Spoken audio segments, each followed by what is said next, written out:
Hello and welcome to Croke Park.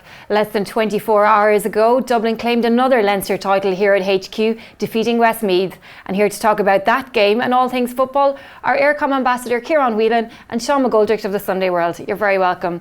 Sean, were you impressed with Dublin's performance, just considering they haven't really been tested yet? Well, I suppose it was a predictable enough outcome. Any match, particularly a provincial final, if you win by 13 points, you have to be satisfied. Looking at it more critically, I'd say Dublin themselves wouldn't have been happy with the performance, particularly in the first half. They were quite sloppy. They missed a lot of chances. The 2 goals straight after half-time killed the game. But it was interesting because Westmeath set up very defensively. And I mean, if you have going to have any realistic chance of beating the Dubs this summer, that's the way you're going to have to set up. Ciarán, you didn't give Westmeath any chance going into the game. Do you think that, as Sean said, Tom Cribben was right and that was the way to set up, to go defensively?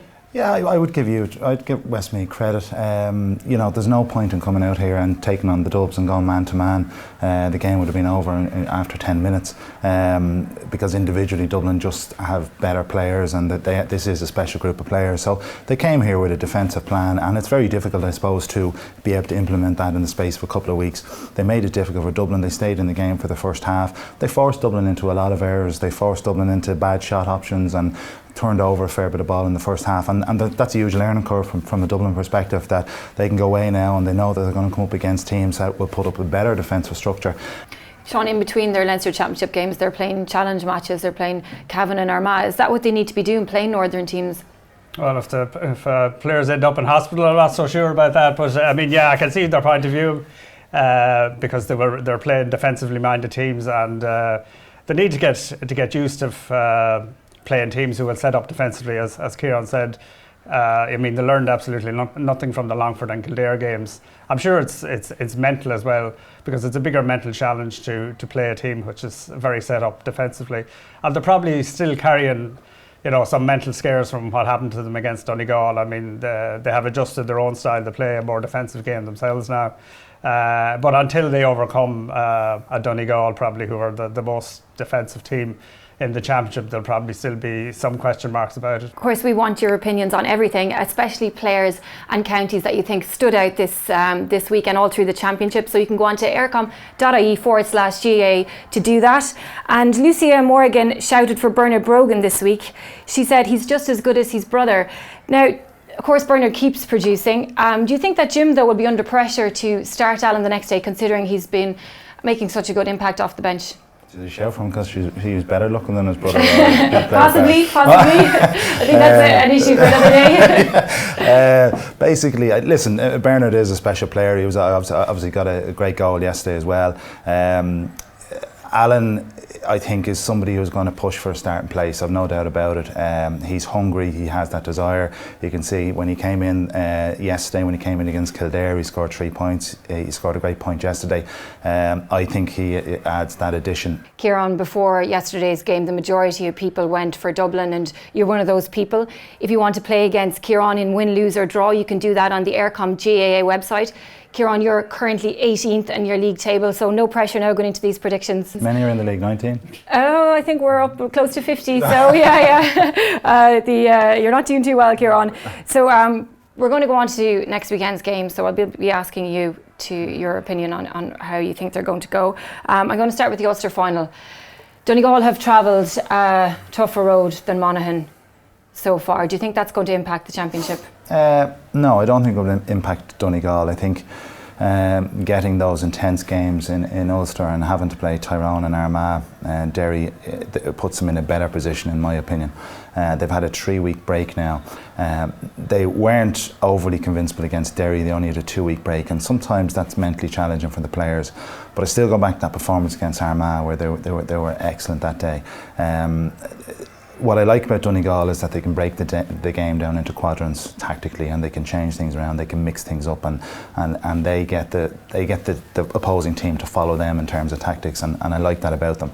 Monaghan ambushed them 2 years ago, physically ambushed them in an Ulster final and out Donegal to a certain degree.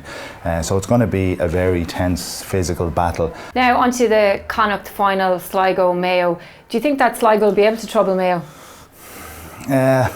I think in fairness, Sligo's performance against Roscommon was very, very good. Again, the movement in the forward line, pulling Adrian Marin out, and they certainly asked a lot of questions of the Roscommon defence, but I think that Roscommon defence has since been proved to be fairly average.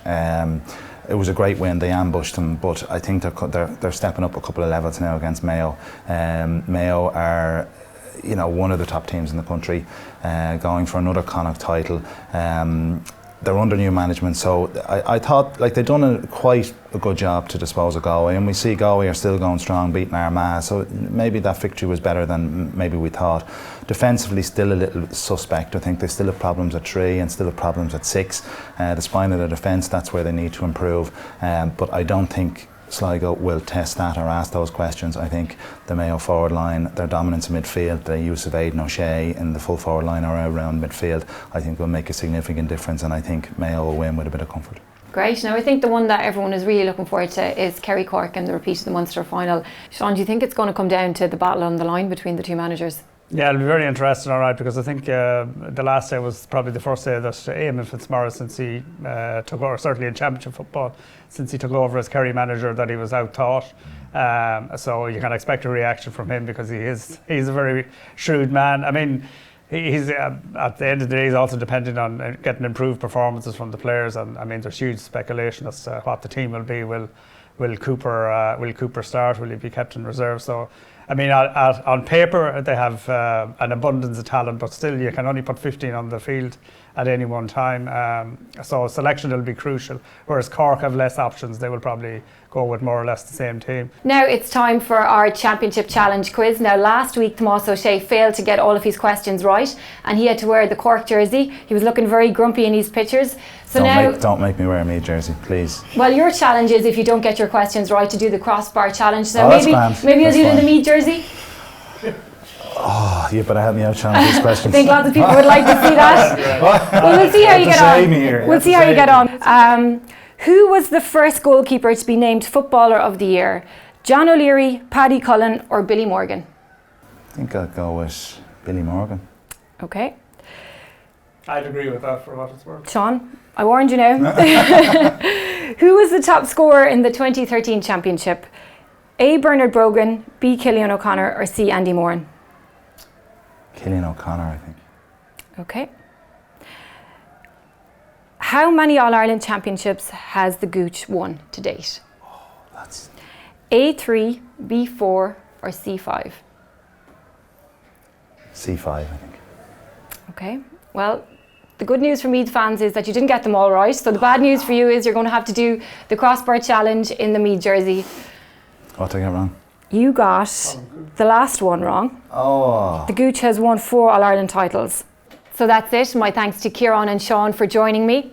We're heading for a weekend filled with football provincial finals. So if you'd like to let us know how you think those games are going to go, and also be in with the chance to win some tickets, go to the Eircom GAA website. Many thanks for joining me, and tune in next week where we'll be talking about all things football.